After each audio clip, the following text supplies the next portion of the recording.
Gente, tudo bem? Olha, eu saí de uma reuniãozinha agora há pouco, vou entrar em outra, mas eu gostaria de deixar essa mensagem aqui para você, né? É uma mensagem que eu li durante essa semana, refleti, e é uma mensagem bastante profunda, onde nos ensina e nos encoraja a olhar para dentro. Se eu fosse colocar um nome, né, a essa mensagem, eu colocaria os adjetivos insuficientes. Seria talvez aí o nome que eu daria a essa mensagem.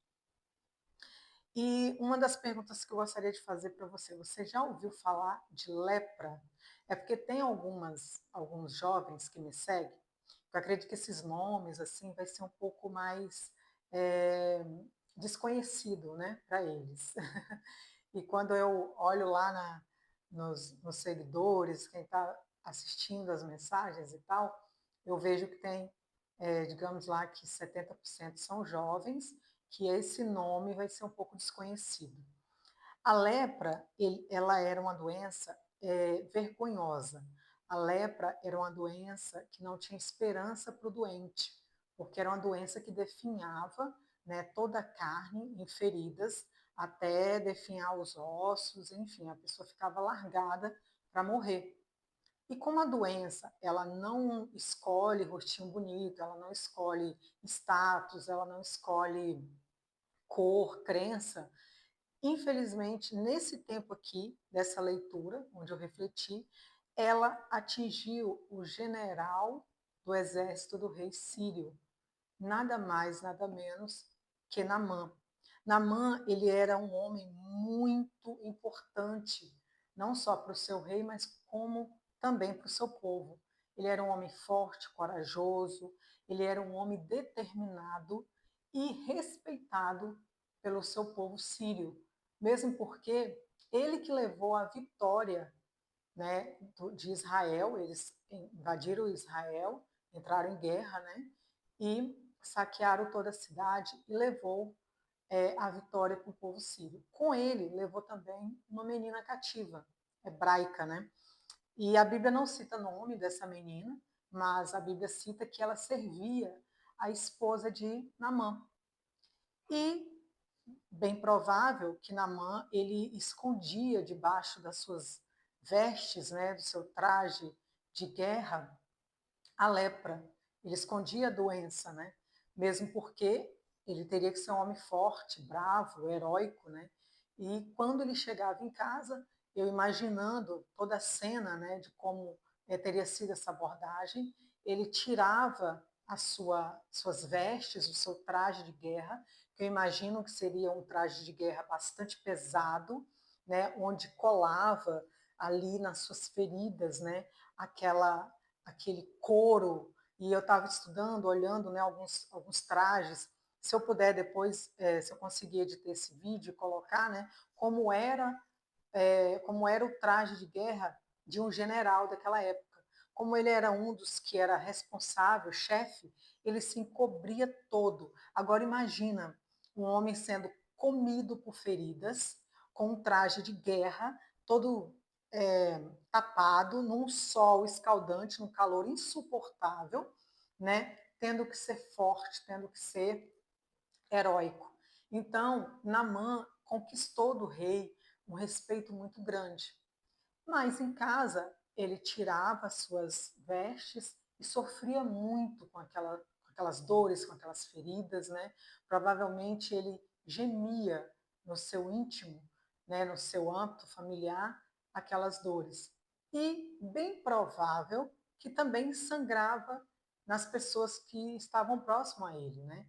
Mesmo porque a ferida ela sangra, ela cheira mal, a ferida ela inala realmente o seu odor propício de podridão, de sujeira. Então, quem estava próximo, que ajudava a limpar, que tratava, é que de fato sentia, né, todo o peso, não só daquele momento, né, específico da dor, mas também do que ele trazia com ele em detrimento das guerras, das responsabilidades, do que pesava sobre os seus ombros, né?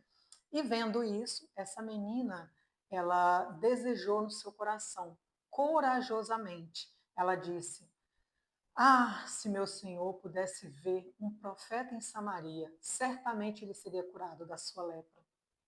Ouvindo isso, Naamã reportou ao rei. Né? Naamã foi até o rei e disse: Olha, a menina que levei comigo cativa, ela disse que tem um rei em Israel que poderia me curar. Prontamente, o rei escreveu uma carta, e eu vou ler aqui um pedacinho, que eu acredito que eu tenha anotado aqui nos meus manuscritos, né? Eu vou ler a carta onde, um pedacinho da carta, eu acredito, né? Que é o que está escrito na Bíblia, né? A carta dizia assim: com essa carta, apresento o meu servo Naamã, quero que o rei cure-o da lepra. Então, assim, pelo que eu li na Bíblia, nesse pedacinho, está bem direto. Eu quero que o rei o cure da lepra. Nesse tempo, o rei de Israel era o rei Jorão. O rei rasgou as suas vestes e clamou, né? Como assim? Não está vendo que esse homem ele está armando, ele está aprontando para nos atacar? Ou seja, ele temeu um novo ataque pelas mãos de Naamã. E certamente esse temor, essas vestes se rasgando, né, a Bíblia também nos aponta como desespero, como dor, como luto, uma grande comoção, né, o significado de rasgar as vestes, né? Então, é, não só os reis, como qualquer um, é, nesse tempo, quando ele sentia grande comoção, grande emoção, rasgavam-se as vestes, né?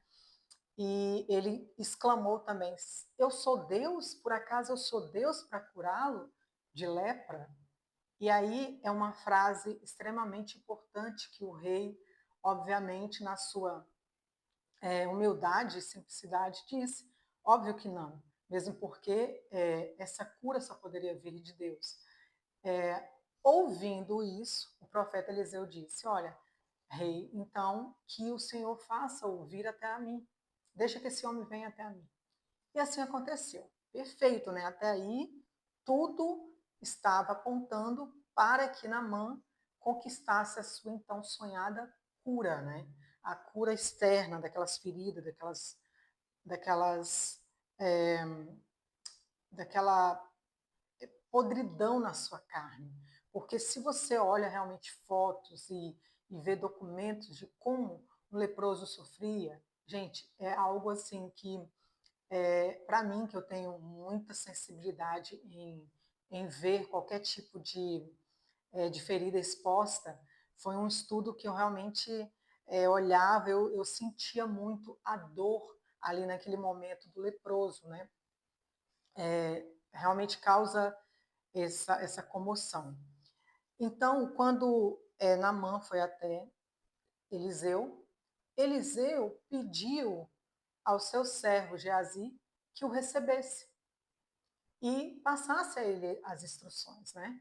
Oba, estava lá então, Naamã, o general, o herói de guerra, na frente da casa de Eliseu, aguardando que Eliseu prontamente o recebesse. A Bíblia conta que ele realmente ele desenhou, né? Ele imaginou, né? Ele trouxe em mente esse desenho de como seria, né? O jeito que ele queria, como que seria, tanto que quando Geazi o recebeu e disse: Olha, o meu senhor pediu para que o senhor fosse até o Rio Jordão e mergulhasse 7 vezes.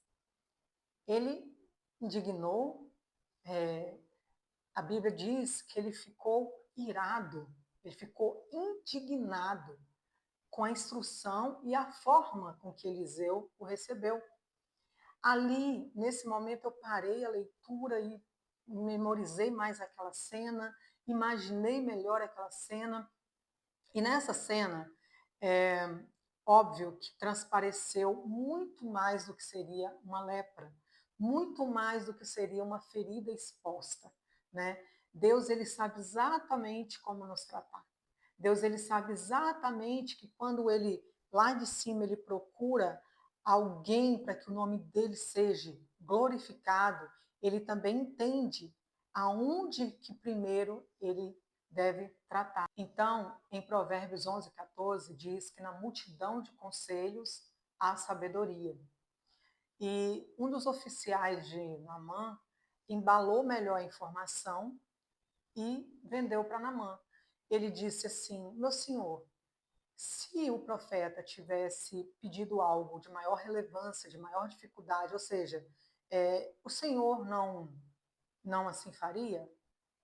Então, naquele momento, Naamã teve consciência do que, da simplicidade da instrução e do que de fato estava impedindo com que ele recebesse o seu milagre, né? Assim como na maioria das vezes é, a gente está tão submerso nos nossos sentimentos, nas nossas emoções, nos nossos sentimentos vulneráveis a nós mesmos, inimigos de nós mesmos, que a gente não tem consciência da simplicidade do que Deus nos pede. Deus é muito simples, Deus ele é muito objetivo no que ele planeja para as nossas vidas. Tanto que Deus não planejou que sentíssemos dores, feridas, doenças, ele não planejou nada disso. A opção e a escolha de ter e sentir essas emoções, ela infelizmente também está em nós. Porém, conscientemente podemos escolher ter novos projetos de vida, novas perspectivas de vida, novas instruções, traz renovo, traz novas sementes.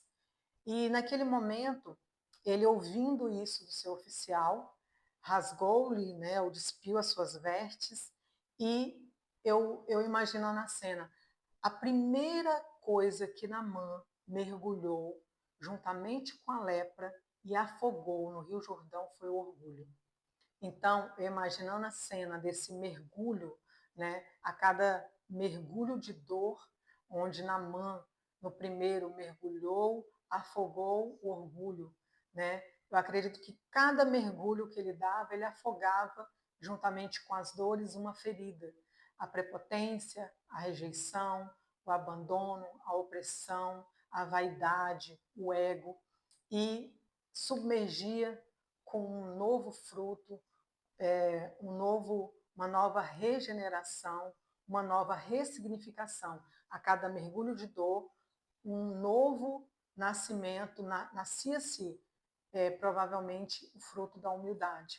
Então, assim, a cada cura que Deus, a cada processo que Deus nos coloca, que Deus nos encaminha, que Deus nos direciona, Ele também traz conosco esses frutos de cura, né? O fruto abundante onde nós precisamos cultivar para que possamos viver uma vida com mais leveza e com mais sabedoria nos caminhos do Senhor. Então, assim que Naamã ele se viu curado, a Bíblia diz que a pele de Naamã, está lá escrito, se você puder ler, né, segunda Reis 5, a partir do verso 5 ali, se você puder estender um pouquinho, até lá na frente, onde o servo do profeta vai em busca de Naamã, enfim, é uma história que é bastante interessante para que se reflita sobre. Enfim, ele se viu novo, ele se viu limpo novamente. A Bíblia diz que ele estava com pele como se fosse pele de neném, de um menino. Né? Eu imagino que é Deus nos colocando a mensagem, olha, o seu coração ele precisa estar limpo, regenerado, como de uma criança. Né? Tanto que Jesus, lá no Novo Testamento, lá nos Evangelhos de Lucas, ele mencionou a cura de Naamã. Ele diz que em Israel havia muitos leprosos, mas nenhum havia sido curado, a não ser o sírio Naamã. Está em Lucas, se eu não me engano, 4:24. Depois você também dá uma olhadinha, que eu acho interessante também que eu quero te encorajar a ler a Bíblia, né, para que isso venha fazer uma diferença na sua vida, né? Então, assim, a palavra de Deus, ela não volta vazia. Deus, ele quer que tenhamos esse encontro com ele. Deus quer que nós tenhamos esses mergulhos, sim, que a gente mergulha na água, né, da palavra, para que nós possamos ser regenerados por ele. E conquistada essa cura, Naamã fez algo muito interessante. Muito, muito interessante. ele voltou lá até o profeta e levou com ele tudo que ele tinha trago, né, eram presentes, ouro, prata, vestes de festa, que naquela época, né, provavelmente valia muito dinheiro, eram vendidos, né? E ele foi até ao profeta para agradecer. E ele disse que a partir daquele momento ele não mais se cederia, né, ou faria nenhum tipo de adoração a nenhum outro Deus que não fosse o Deus verdadeiro. E ele disse: agora sim eu sei que há Deus em Israel. Então, pelas palavras de Naamã, era muito de costume, né? Até no tempo de Elias, muitos já ouviam falar do Deus verdadeiro, Deus vivo, tanto que Elias também fez grandes sinais. Mas o povo ele continuava se corrompendo, eles continuavam adorando os seus deuses, né? E naquele tempo cada cidade tinha um deus. No tempo de Naamã, e na cidade de Naamã, era o deus Rimon, o deus do trovão, que o rei dele adorava esse deus. E ele mesmo explicou naquele momento, né, para o profeta: olha, quando o meu rei for até o templo e for adorar o deus Rimon, que lá existe, ele encostando no meu braço, ou seja, Naamã era homem de lado a lado, de estar ali colado com o rei mesmo, né? de ser braço direito do rei. Quando ele se curvar, encurvando eu para ajudar o meu senhor, ele estava ali a serviço do rei, não a serviço daquele Deus. Ele deixou isso claro. Pois daqui eu vou levar terras e mulas para que eu faça o meu sacrifício a um Deus vivo, a um Deus verdadeiro, que é o Deus de Israel. Então, quando Deus ele se agrada que o nome dele seja glorificado, que o nome dele seja exaltado, na nossa vergonha, na nossa nudez, na nossa fraqueza, Deus ele nos fortalece, Deus ele nos regenera, Deus ele faz com que o nome dele, é para que o nome dele seja glorificado. Não é o nome do rei sírio, não é o nome do rei Jorão de Israel, não é o nome, né, do Deus que os demais serviam, mas o nome do nosso Deus, do Deus vivo, todo-poderoso, que fez, que criou os céus, a terra e tudo que há em toda a criação geral e toda a criação humana. Está nas mãos e no controle de Deus. Então, por último, eu vou deixar aqui uma reflexão, algo que eu li no livro. Né? É uma parte onde o Tiago descreve uma situação onde o inimigo quis expor, né, quis invalidar o trabalho dele através de uma calúnia, né, em um certo local, onde Deus aprove que ele foi glorificado.